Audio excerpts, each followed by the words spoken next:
Assalamualaikum warahmatullahi wabarakatuh.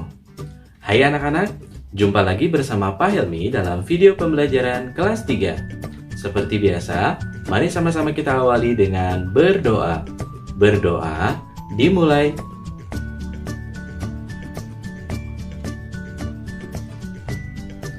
Berdoa selesai. Baik anak-anak, kali ini kita akan melanjutkan video pembelajaran yang sebelumnya. Kita memasuki tema 5, subtema 3, pembelajaran 4, 5, dan 6. Masih tentang perubahan cuaca. Mudah-mudahan pada pembelajaran kali ini, kalian dapat menyaksikan dengan lebih serius, konsentrasi, namun tetap menyenangkan di rumah dengan didampingi oleh ayah dan bunda. Jangan lupa sarapan dan persiapkan dengan baik ya sebelum menyaksikan video ini. Baik anak-anak, mari kita mulai. Pada tema 5, subtema 3, pembelajaran 4, 5, dan 6, kalian akan mempelajari lebih dalam mengenai perubahan cuaca. Pada gambar, kalian melihat dua keadaan cuaca yang berbeda. Pada bagian yang sebelah kanan dan kiri, ada satu bagian yang mana langitnya terlihat begitu cerah, langit berwarna biru terlihat oleh kita, lalu awan putih, cahaya matahari begitu terik, dan di bagian bawahnya, rerumputan tumbuh subur. Di bagian sebelahnya, kalian melihat hujan yang begitu lebat, awannya terlihat mendung, lalu pada bagian bawahnya melihat tanah yang retak. Tidak berhubungan sama sekali antara bagian pojok kanan, pojok kiri, atas, dan bawahnya. Ini adalah gambaran perubahan cuaca yang dialami oleh bumi kita. Baik anak-anak, perubahan cuaca apa ya? Perubahan cuaca itu adalah perubahan kondisi atmosfer yang signifikan yang terjadi pada saat ini mengenai pola cuaca yang dihitung berdasarkan angka statistik dalam jangka waktu tertentu. Nah, artinya cuacanya berubah dari waktu ke waktu. Lalu, apa ya kata-kata yang berkaitan dengan perubahan cuaca? Di antaranya kalian akan menemukan longsor, banjir, kemarau, panas, dan lain-lain. Mari kita ulas salah satunya. Kalian mengenal kata banjir? Di musim penghujan ini tentunya banyak daerah-daerah yang mengalami kondisi banjir. Sebetulnya banjir itu apa ya? Banjir adalah air yang banyak dan deras terkadang meluap ke pemukiman warga, seperti yang terjadi di sekitar kita.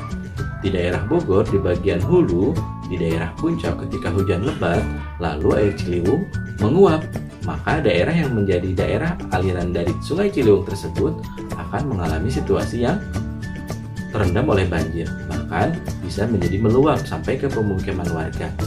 Nah, adakah di antara kalian yang berada dalam kondisi tersebut?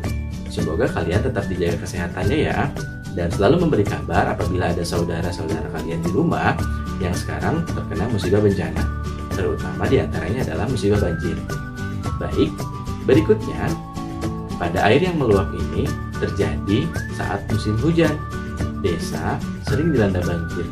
Tidak hanya di desa, lebih seringnya tetangga kita di Jakarta juga merasakan hal yang sama, seperti yang terjadi saat ini. Berikutnya, kita akan mengulas kembali di Jakarta, di Bogor, Cianjur, Bandung, sampai ke sebelah timur di Jawa tentunya memiliki karakter yang berbeda masing-masingnya.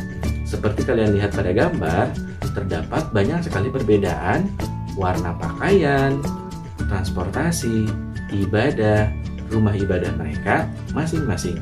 Ini adalah sesuatu yang menjadi keistimewaan dari negara kita, Indonesia. Perbedaan-perbedaan ini tentunya harus kita saling menghargai di antara satu sama lain.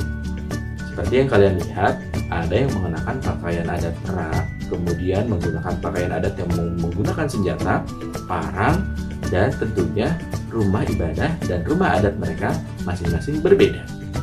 Ini menjadi kebanggaan kita.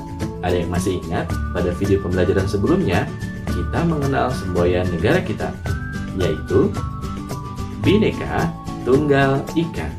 Nah, ada yang tahu artinya apa? Kalian silahkan tuliskan di komentar ya. Sebutkan namamu dan tuliskan jawabanmu. Bhinneka Tunggal Ika artinya apa? Berikutnya, kita akan mengulas satu persatu. Di Jawa, ada beberapa suku, di antaranya suku Betawi yang tinggal di Jakarta, kemudian Sunda yang tentunya tinggal di Jawa Barat dan Banten, lalu ada suku Jawa di bagian Jawa Tengah, Jawa Timur, Yogyakarta, lalu ada suku Madura, dan ada juga suku Tengger yang berdiam di kawasan Bromo. Kemudian di daerah Sumatera, di Pulau Sumatera, kita mengenal suku Gayo, suku Minangkabau, dan suku Batak. Ada beberapa di antara mereka yang melakukan perjalanan ke pulau-pulau yang lainnya, sehingga kita menemukan saudara-saudara kita yang berasal dari lintas pulau mungkin berada di sekitar kamu. Adakah temanmu yang berasal dari suku Batak, suku Minangkabau, atau suku Gayo? Berikutnya, di Pulau Sulawesi, kalian akan melihat beberapa suku, di antaranya suku Minahasa, suku Bugis, dan suku Toraja. Kita mengenal mereka adalah seorang pejuang-pejuang pelaut-laut yang tangguh. Di antaranya adalah suku Bugis, suku Minahasa, dan suku Toraja. Kemudian berikutnya kita akan mempelajari bagaimana melakukan gerakan berayun dan memutar di dahan pohon. Seperti pada gambar, kalian melihat dua orang anak yang sedang melakukan gerakan berayun dan memutar di dahan pohon. Kalian bisa mempraktekannya di bawah bimbingan orang tua di rumah ya. Selanjutnya, menyusun informasi lisan. Informasi itu ada yang berupa lisan dan tulisan. Ada yang berupa informasi tulis dan ada yang berupa informasi lisan. Informasi tulis adalah informasi yang disampaikan dalam bentuk teks dan tulisan. Kita bisa menemukannya dalam bacaan-bacaan buku atau yang lainnya. Kemudian ada yang disebut dengan informasi lisan. Informasi lisan ini disampaikan langsung oleh informan atau pemberi informasi. Agar dapat menyimpulkan informasi lisan, kita perlu menyimak informasi dengan seksama. Contohnya, saat ayah dan bundamu di rumah sedang memberikan informasi tertentu atau sedang memberikan nasihat, maka kamu harus menyaksikan dan mendengarkan informasi yang disampaikan oleh ayah dan bunda dengan seksama. Tujuannya adalah agar kita dapat menangkap dan mendapatkan informasi secara utuh. Berikutnya, kita akan mempelajari kembali bagaimana cara menjumlahkan pecahan dengan penyebut yang sama. Namun kali ini kita akan belajar menjumlahkan 3 pecahan dengan penyebut yang sama. Jika dalam video sebelumnya kalian mempelajari 2 pecahan, kali ini kita akan mempelajari bagaimana cara menjumlahkan 3 pecahan yang memiliki penyebut yang sama. Ada yang masih ingat? Penyebut adalah angka yang berada di bagian bawah garis, sedangkan pembilang adalah angka yang berada di atas garis. Seperti pada gambar, kalian melihat 4/10. Kemudian dijumlahkan dengan 3/10. Lalu dijumlahkan kembali dengan 2/10. Kalian lihat baik-baik ya, ada 4/10, 3/10, 2/10. Masing-masing memiliki penyebut yang sama, 10, 10, dan 10. Namun pembilangnya berbeda. Yang pertama 4, yang kedua 3, yang ketiga adalah 2. Bagaimana cara menjumlahkannya? Tentu kalian menjumlahkan bagian pembilangnya, angka yang berada di atas garis, yakni 4 ditambah 3 ditambah 2, maka menghasilkan 9/10. Baik anak-anak, berikutnya agar kalian lebih menguasai materi ini, kita akan mempelajarinya dalam bentuk soal cerita. Kita simak baik-baik ya. Ibu memiliki 1/4 kg telur di rumah. 1/4. Ibu kita sering bilangnya 1/4. Berikutnya, untuk persediaan, ibu membeli lagi. Berapa? 1/4 kg telur. Tadi, ibu memiliki 1/4 kg telur di rumah. Untuk persediaan, ibu membeli lagi 1/4 kg telur. Lalu, pulang dari kantor, ayah membawakan 2/4 kg telur untuk ibu. Nah, Berapa kilogramkah jumlah telur yang dimiliki oleh ibu sekarang? Baik anak-anak, mari kita sama-sama menghitungnya dengan baik. Berdasarkan teks tersebut, kita akan melihat 1/4 kilogram telur yang dimiliki oleh ibu. Lalu ibu membuat persediaan kembali 1/4 kilogram telur. Lalu ayah membawakan berapa tadi? 2/4 kilogram. Maka ketika kita jumlahkan pembilangnya, angka yang berada di bagian atas. 1 ditambah 1 ditambah 2, maka menghasilkan 4/4 kilogram telur. Jadi jumlah telur yang dimiliki oleh ibu sekarang adalah 4/4 kilogram telur. Nah, baik anak-anak, dari teks yang bacaan tersebut kalian mengetahui bahwa ibu dan ayah tadi sama-sama saling membantu untuk menyediakan persediaan telur mereka di rumah. Nah, itu disebut dengan tolong-menolong. Tolong-menolong dalam keberagaman pun bisa kita lakukan ketika kita menolong teman yang terkena musibah.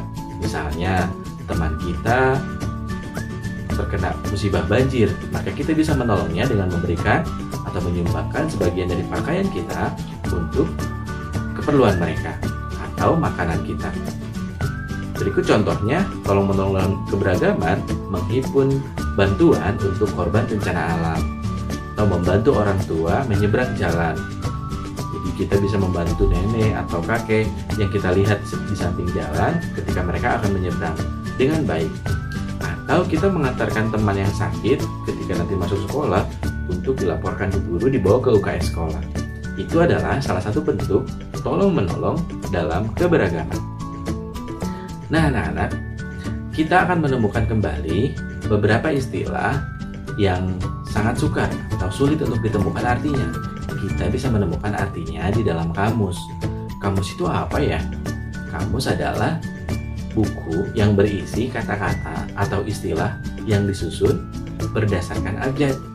Kalau kita tidak mengetahui arti sesuatu, misalnya banjir, kita tidak tahu artinya apa banjir, maka kalian bisa menemukan arti banjir dalam Kamus Bahasa Indonesia dari urutan yang pertama, huruf B, banjir.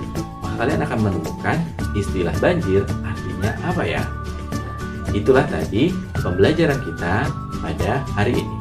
Kita akan berlatih untuk menguatkan kosakata kalian, membuat kalimat dari kata-kata yang sukar tersebut.